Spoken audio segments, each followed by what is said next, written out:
Okay, we are going to talk crime.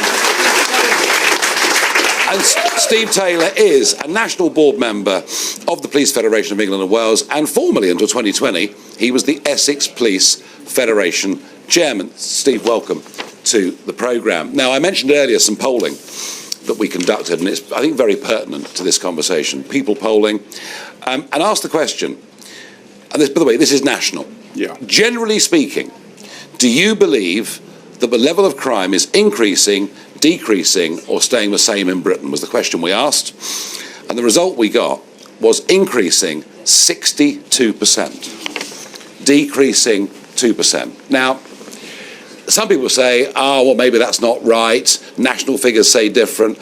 But I've almost got the feeling, Steve, that so many crimes now don't even bother to get reported. That there is, and even this town, this very nice market town in North Essex, actually, if you look at the crime levels here, violence, sexual offences, theft, it's not a pretty picture, is it?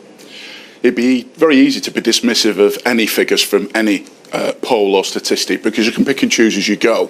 But what's important is the perception. It's what people think. My members, police officers are here in Essex and up and down the country, are members of the community just like everyone in this room. You know, so they're going to be having the same thoughts, and if their perception is crime is going up, it's troubling for everyone. Our members go to work. They don't intend to go to work and increase the fear of crime. Of course not. They're working really hard under difficult circumstances. But that perception, what people think, it's a challenge for us all to tackle. Well, it is, but it actually gets worse than that. I'm sorry to say, and I'm a natural, very much supporter of the police, and I want to be in every way. But this next question is really concerning. Generally speaking, how much confidence, if any, do you have in the police to deal with crime in Britain? A lot of confidence, 2%. A fair amount of confidence, 27%. Not much confidence, 46%. None at all, 14%. Something's gone wrong here. I'm not blaming you, but something has gone wrong here. Yeah. If local communities don't believe that somehow the police are on their side, and I had on the programme earlier in the week a sort of new vigilante group down in the New Forest, right, where they're going to try and organise their own streets and sort out their own crime. I mean, look, you guys had your battles when Priti Patel was Home Secretary. Yeah. You know, you felt that Theresa May as Home Secretary had cut numbers far too fast, yeah, that we hadn't increased them quickly enough. But we have now increased police officers again, haven't we? Yeah. And it's a joke to think that just because you've increased police officers that you get a better service on the front line where those police officers are needed most. We said at the time when those cuts struck us, it took away 20,000 experienced officers. Took them away, and what have they been replaced with? So you've replaced them with inexperienced officers? We've replaced them with officers that need time to learn their trade. You can't take away 20,000 experienced people and expect the same result from 20,000 inexperienced people, with different pressures and different stresses. And let's not forget, Nigel, back when those cuts were made in 2010, the population was 4 million people smaller. So we've had a return of those figures. It's not a gift. We're glad to see them back, but let's not kid ourselves. We're trying to get back to where we were. All right, over 10 years. I get that. I understand that. Steve, final thought, final point, and really important one. The shoplifting epidemic has become a major national story over the course of the last few weeks. You know, the bosses of all the big firms, but Co-op in particular, the most interesting. The Co-op saying that 4 out of 5 times when they actually catch somebody shoplifting, the police don't turn up.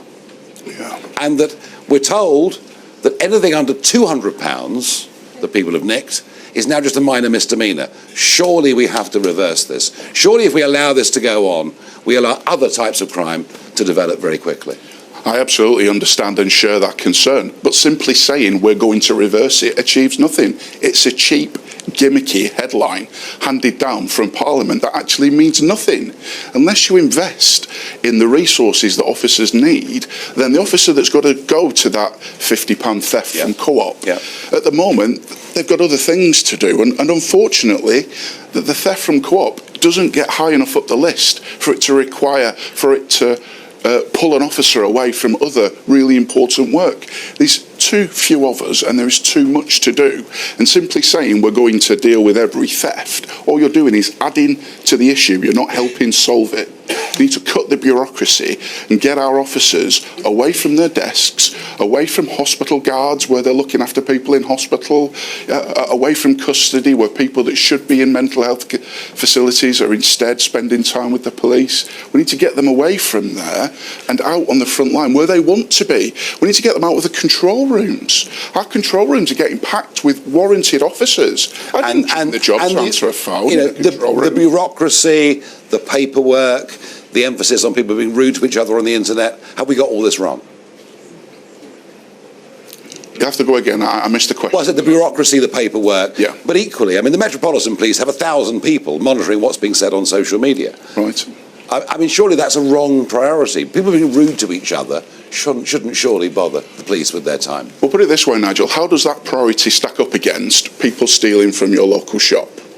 And then you've got to make a judgment, have you? What's more important? And presently, the powers that be are deeming other things more important. I would say the preservation of our high streets as being integral places in the centre of our community is where it should be. If I can, very quickly, a final quick thought, if I may, Steve. Do you feel the courts, the judges, are backing you up? No. On that note, because you must let me expand go on, on that. But my officers, our members, are let down time and time again by the Criminal Justice Service. Officer assaults, 40,000 officers were assaulted in a year period. That's 110 a day, Nigel. Terrible. A day. And when they go, not all of them go to court. And those that do, not all of them can find a barrister to hear the case. And those that get heard, not all of them get the sanction that it deserves. An attack on a police officer simply exercising their duty to try and keep us all safe should be dealt with as sternly as possible by the courts. And regrettably, it isn't. Steve Taylor, we all want to support you and our police officers, and thank you for coming to the